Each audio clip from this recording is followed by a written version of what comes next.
nagtatanong sa aking channel na sino po ba daw ang nakikinabang sa mga hulog sa SSS.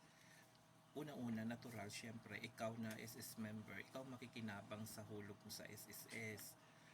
Dahil kung ikaw ay isang member ng SSS, uunahin ko muna bilang active member.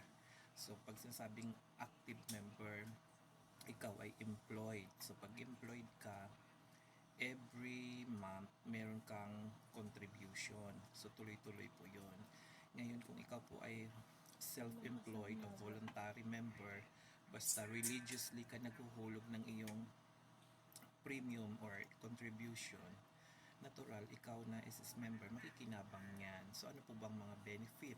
Unang-una na iyong mapapakinabangan bilang isang SS member. Siyempre, unang-una po niyan yung mga loans. Pag ikaw ay nagkasakit, so pwede ka mag-avail ng sickness. Pag ikaw naman ay na-aksidente, meron tayong tinatawag disability. Pag ikaw naman ay isang babae, pag ikaw ay nabuntis, pwede ka mag-file ng maternity benefit. Pag ikaw ay nawala ng trabaho, pwede ka mag-file ng unemployed benefit. Pag sinawing palad at ikaw ay namatay, meron tayong burial assistance from SSS na ipa-file ng iyong mga heirs or yung mga tagapagmana. Pag ganoon nga ang nangyari, meron tayong tinatawag na death claim.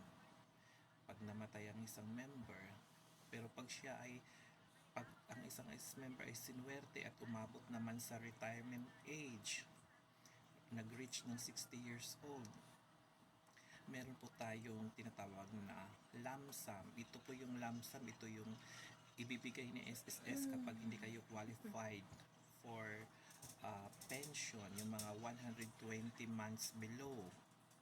Pero pag ikaw ay merong 120 months pataas na contribution, so ikaw po ay magpe-pension.